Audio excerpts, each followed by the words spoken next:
Have you ever felt like your brain is tired? Not sleepy, but just overloaded. That was me. I used to scroll on social media for hours. TikTok, Instagram, YouTube Shorts, anything to escape. It became a habit. I would wake up and check my phone right away. I'd scroll while eating, walking, even right before bed. I thought it was normal, but slowly, it started to hurt me inside. At first, I didn't notice, but I started feeling anxious all the time. I kept comparing myself to people online. I didn't feel good enough. I lost interest in things I used to enjoy, like reading, going outside, even talking to friends. My brain needed fast content all the time just to feel okay. Then came the worst part. I felt completely lost. I was addicted to my phone and depressed. It started slowly at first. It was just a way to relax. I'd watch a few funny videos after school.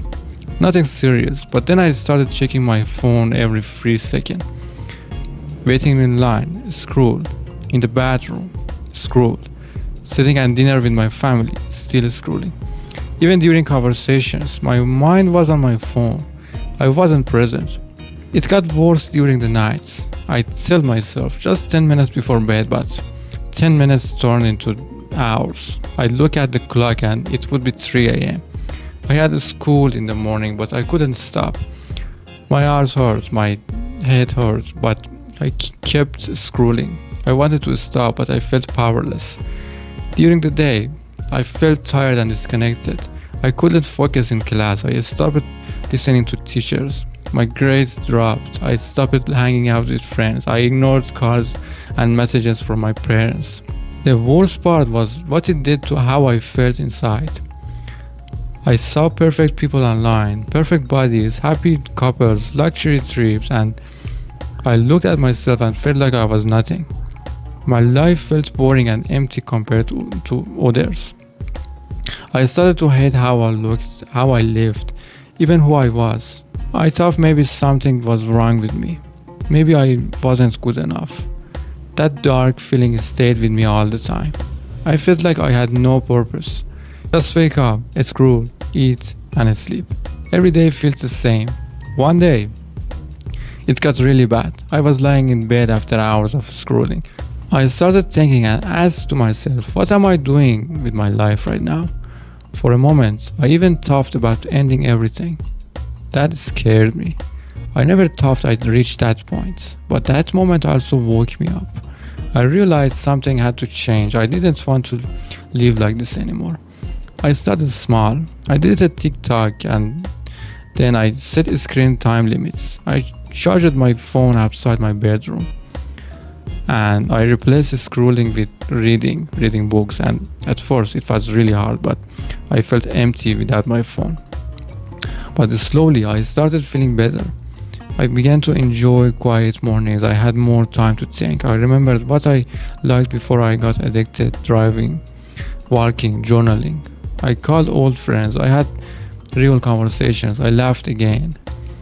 My sleep got better. I started eating healthier. My mood improved. I looked in the mirror and felt okay with who I was.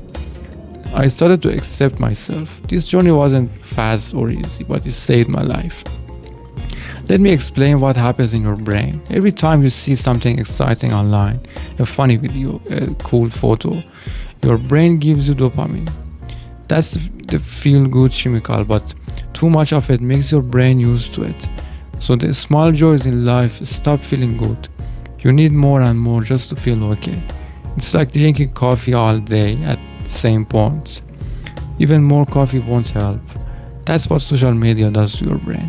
If something is slow, we skip it. But real life isn't fast. Deep talks, focused work, and real happiness take time.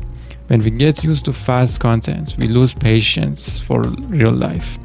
Also, the blue light from a screen messes with the sleep. It stops melatonin, the chemical that helps us sleep.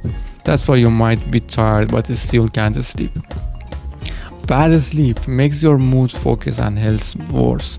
And don't forget how social media hurts your confidence. You see people showing perfect lives, perfect bodies, cars, but most of it isn't real. Filters and fake poses. Still, your brain compares your life to others. That makes you feel sad and not good enough. So what can you do? First, be honest. Are you using your phone to avoid problems? Second, take small steps. Remove the apps that hurt you most.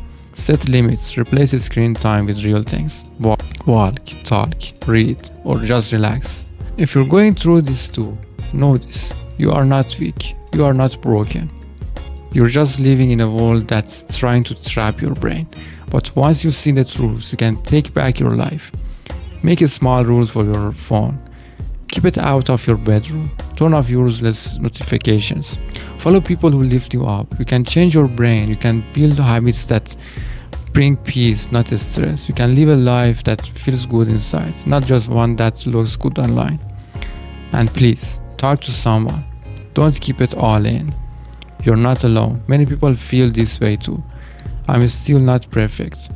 I sometimes scroll too much, but now I notice it and I come back to real life. That's where real happiness is, in real talks, real feelings, real moments. If this helps you, share it with someone who needs it.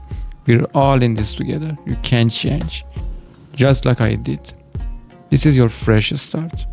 See you in the next.